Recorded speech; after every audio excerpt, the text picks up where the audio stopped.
ever feel like you remember something perfectly and then later you find out you were like totally wrong? Oh, yeah, all the time. It's kind of like this thing that happened after the Challenger disaster. Oh, yeah. This professor asked all of his students to write down exactly where they were when they heard the news. Okay. And then 2.5 years later, Oh, wow. he asked them again, and fewer than 1 in 10 actually got the details right. Isn't that crazy? Oh, that's wild. Yeah. But here's the thing that's even crazier. Okay. Almost all of them were certain that their memories were completely accurate. Wow. So it turns out that feeling of certainty we all have doesn't always reflect reality. Oh, no. So in this deep dive, we are going to explore that very human tendency to be wrong but think we're right. Okay. And we are going to be taking excerpts from the book I'm Right, You're Wrong by Sia Mohajer to do that. I love that book. It's a great book. And we're going to be learning about all those sneaky mental shortcuts that we call logical fallacies, and hopefully learn how to spot them in ourselves and in other people. Yeah. And just become more clear and critical thinkers in the process. I think what's so fascinating about this is that our brains are actually wired for arguments. Really? Not necessarily truth. Oh. Our reasoning skills actually evolved to persuade others not to be objective and analyze facts. So you're saying cavemen weren't just sitting around like debating philosophy? Exactly. Yeah. They were way more focused on survival, trying to convince each other which cave was safer or who should lead the hunt. Makes sense. Persuasion was key to survival, not finding some like absolute truth. Okay, that makes a lot of sense. Yeah. And I think that this book dives into how those ancient instincts still drive us today. Absolutely. Still making us make bad decisions. Yeah, Mohajer shows how we often trip ourselves up with those logical fallacies, which are those like common errors in reasoning that make ridiculous arguments sound convincing. Oh yeah, for sure. And the first step to avoiding them is understanding like why we fall for them in the first place. So what is the root of the problem here? I think it's that feeling of certainty that we all crave. Yeah. Our brains reward us with all these like feel-good chemicals like dopamine when we win an argument. So it makes us feel like we're right, even if we're totally wrong. Oh, wow. It's like that Challenger study. Right. Our brains want to feel certain, even if our memories are fuzzy. Yeah. And that makes it really hard to change our minds, even when we're presented with evidence that directly contradicts our beliefs. So we're kind of stuck in a certainty trap. Yeah, exactly. So how do we break free? I think by learning to recognize these logical fallacies. Okay. Let's start with one we see all the time, especially in politics and like online debates.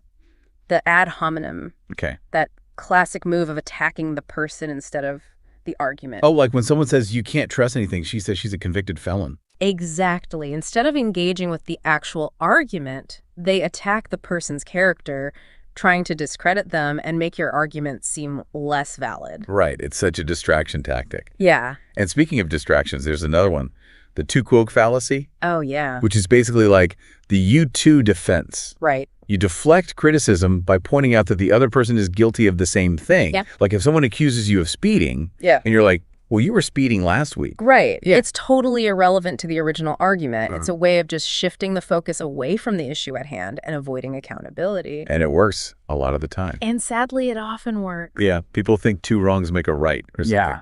Which we all know is not true. Totally. But hey, at least they're not like pretending to be experts on topics they know nothing about. Oh, yeah.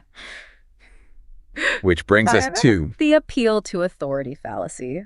Okay. This one's sneaky because it plays on our tendency to trust people that we see as experts. Right. It's about accepting a claim as true, just because someone important or famous said it without actually looking at the evidence. Yeah, Mohajer uses the example of that tongue map that we all learned in school. Oh, right. Yeah. That supposedly showed like where each taste bud was located. Uh-huh. And it was in textbooks for decades, but it turns out it was based on a mistranslation. Really? And it was completely wrong. Wow. But no one really questioned it because it came from what they thought was a credible source. It just reminds us that even experts can be wrong. Right. And we should always be critical of information, even if it comes from a seemingly authoritative source. Yeah. Always ask yourself, what's the evidence? Is this information based on solid research or just someone's opinion? It's not about blindly trusting authority figures. It's about thinking for ourselves and evaluating the information that we're given. Exactly. Okay. And another tactic that tries to manipulate our thinking is the straw man fallacy. Okay. It's kind of like setting up a scarecrow and pretending it's your opponent. You misrepresent their argument, making it easier to attack, and then you knock it down. I see this one all the time in political debates. Yeah, me too. When one candidate will oversimplify their opponent's stance on like a very complex issue. Totally. And it's super easy to dismiss. It's a classic way to just avoid engaging with the nuances of an argument and instead just create this distorted version that's way easier to attack. Totally. And while we're on the topic of like simplification, let's talk about the black and white fallacy, where you present only two options. Right. When in reality, there are so many more. Yeah. Think about that famous quote, "You're either with us or you're against us." Oh, yeah. It creates that false dichotomy that forces people to choose a side. Right. And kind of eliminates any room for nuance or critical thinking. It's a very powerful rhetorical tool. Oh, yeah. But it can also be incredibly misleading. Totally. Because most issues are way more complex than just a simple either choice. Absolutely. It's a way of shutting down dialogue and discouraging people from considering other perspectives. And that lack of critical thinking is precisely what allows these fallacies to thrive. Yeah. We get so caught up in the emotions, the desire to be right, that we just forget to step back and think, is this actually logical? So how do we break free from that? I think we need to cultivate metacognition. Meta what? Which is basically thinking about your own thinking. Whoa. Yeah. Hey. It's about questioning your assumptions. Okay. Being willing to admit we might be wrong and actively seeking out diverse perspectives. It's like having a built-in BS detector for our own thoughts. Exactly. Like that. Yeah, it's about becoming aware of those like automatic thought patterns and challenging them. That sounds like a recipe for some serious mental discomfort. It can be. But I guess that's the price of becoming like a clearer thinker. I think it's a journey, but it's worth it. Yeah. And Mohajer offers some really helpful guidance on how to actually get started. Yeah. And one of the key insights is understanding how deeply ingrained our need to feel right actually is. Yeah, he talks about how we literally get like a dopamine hit when we win arguments. Totally. And that makes it so hard to back down even when we know we should. Yeah. It's like we're addicted to being right. And to feed that addiction, we often fall into another trap. The anecdotal evidence fallacy. Oh, yeah. Where we give way too much weight to like personal stories and experiences, even when they completely contradict like broader data. Right. It's like those anti-vaccination arguments. Oh, yeah. That focus on just like a handful of scary stories. Right. While ignoring tons of scientific evidence showing that vaccines are safe and effective. So we're all basically walking bundles of biases and logical fallacies, just trying to make sense of the world. It seems like it, yeah. That's a pretty humbling thought. It is humbling, but I think it's also liberating. Okay. Once we recognize our own fallibility, we can start to approach like arguments and information with way more humility and curiosity. I love that. Yeah. It's not about being right all the time. Right. It's about being open to being wrong. Yeah. And constantly refining our understanding. I think that's what this deep dive is all about. Me too. It seems like we're all kind of prone to building those little echo chambers in our minds. Oh, yeah, totally. Filtering out anything that challenges our own, like, cherished beliefs. And to make things worse, we have that bandwagon fallacy just reinforcing those echo chambers. Oh, yeah. Like if everyone else believes it, it must be true. Right, like all those times when like a health fad becomes all the rage and then it later turns out to be bogus. Totally bogus. Mohajer gives some pretty hilarious examples in the book. Oh, yeah. Like radioactive drinks. Oh, my God. And tapeworm diet pills. Dude. It makes you wonder what current trends we'll all be shaking our heads at in a few years. I'm putting my money on detox teas. Probably a good bet, yeah. Speaking of trends, have you ever noticed how we tend to just jump to conclusions about cause and effect? All the time. Just because two things happen around the same time doesn't mean one caused the other. Right. This is the false cause fallacy. It's like that bit in the book about sour cream consumption. Oh, yeah. And motorcycle accidents. Right. They correlate almost perfectly, but obviously one didn't cause the other. Right. But our brains just love finding patterns. Yeah. We want explanations, and sometimes the simplest one is just too tempting. Even if it makes zero logical sense. Especially when those explanations are like tugging at our heartstrings. Yeah. That's where the appeal to emotion fallacy comes in. Ah, yes, the master manipulator. Instead of using logic and evidence, it goes straight for the gut punch. Yeah, think of those commercials with like sad puppies. Oh, yeah. Or starving children. Yeah. They just want to make you feel something, not necessarily think critically. Right. It's all about triggering an emotional response. making you more likely to donate or support a cause without actually examining the facts. So are you saying we should just like turn off our emotions and become robots? No, not at No. all. It's about recognizing that emotions are super powerful, but they shouldn't be the only factor that's driving our decisions. Okay. We have to find that balance between like our heart and our head. So how do we become less susceptible to emotional manipulation? I think it starts with awareness. Okay. Recognize when you're feeling a strong emotional pull. Right. And ask yourself, is this influencing my judgment? Am I actually being presented with solid evidence, or is it just a sob story? It's like separating the genuine argument from like the really well-disguised sales pitch. Totally. Speaking of disguised pitches, Right. let's talk about the argument from ignorance, Okay. which is like saying, if you can't prove me wrong, I must be right. Oh, like I believe in Bigfoot because no one has ever proven he doesn't exist. Exactly. The burden of proof should always be with the person making the claim, not the person who is questioning it. Okay. And a lot of the times, this fallacy goes hand in hand with special pleading. Special pleading, which is like... Which is basically like saying the rules don't apply to me Right, because yes. I'm special. Okay, so here's one I'm definitely guilty of. The appeal to nature fallacy. Oh, yeah. That idea that if something is natural, it must be good for you. Ah, yes, the allure of all things organic and chemical-free. Right. But, you know, as Mohajer points out, poison ivy is totally natural, That's true. but no one's lining up to get a dose of that. No, and those Yeah. tapeworm diet pills we were talking about earlier, Yeah. natural but in a very unhealthy way. Yeah. We seem to really romanticize nature, Yeah, forgetting that it can be pretty harsh and unforgiving. definitely.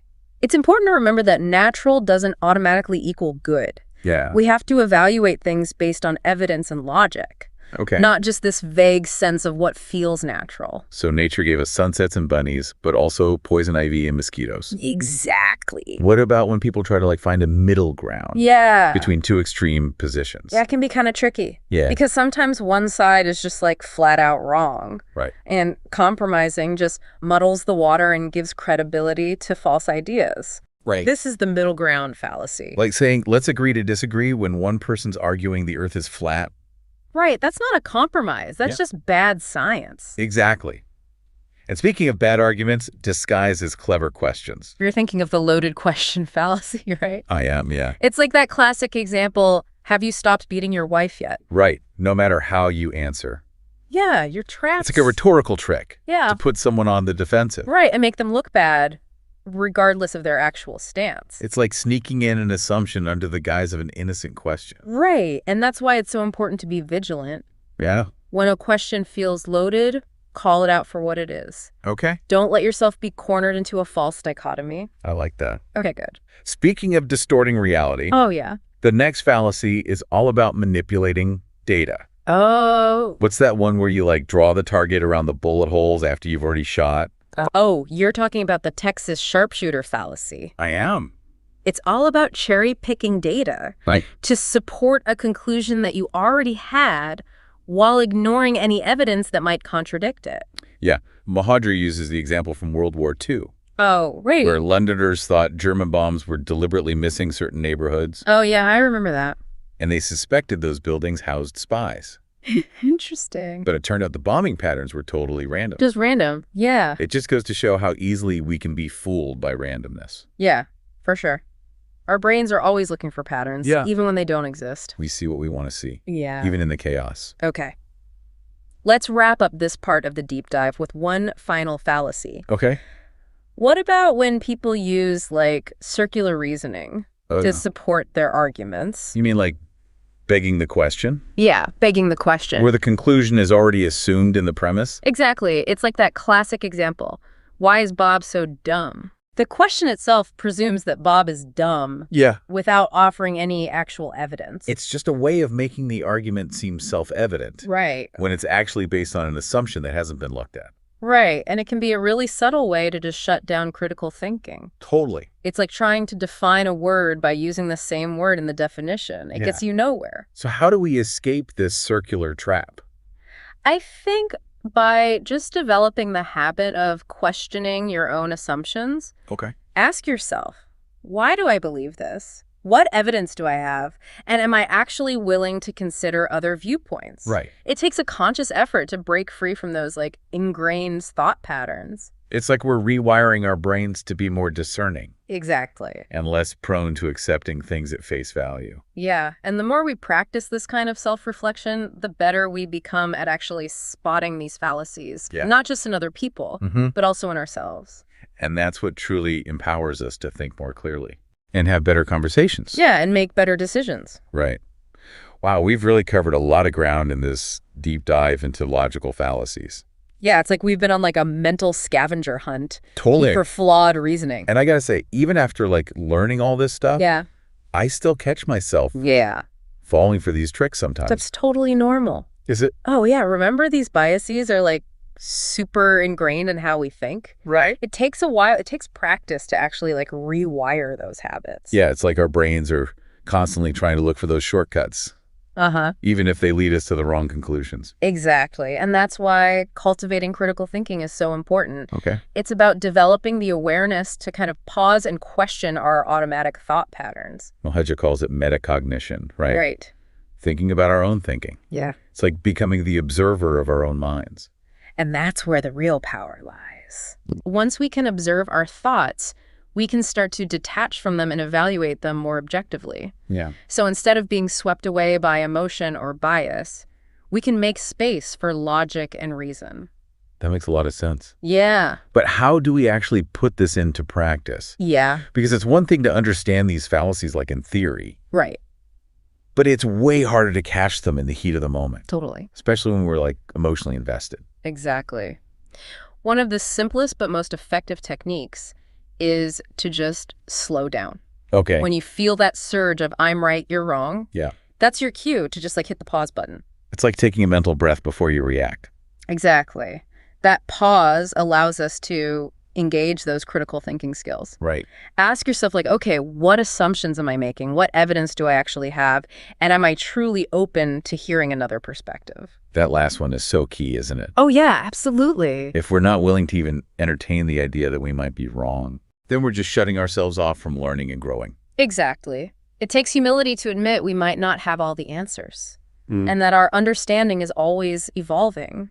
So it's not about being right all the time. Right. It's about being open to new information and being willing to adjust your views. Exactly. And that's what makes this journey of critical thinking so interesting. Definitely. It's about refining our understanding of the world and becoming more discerning thinkers. It's like we've equipped ourselves with a mental toolkit for spotting faulty logic and just constructing more sound arguments. And the best part is we can use these tools not just in like debates and arguments, but in all areas of life. I like that. Yeah. So to recap, the next time you're in a heated discussion, remember to slow down. Yes. Question your assumptions, seek out diverse perspectives, and be willing to admit you might be wrong.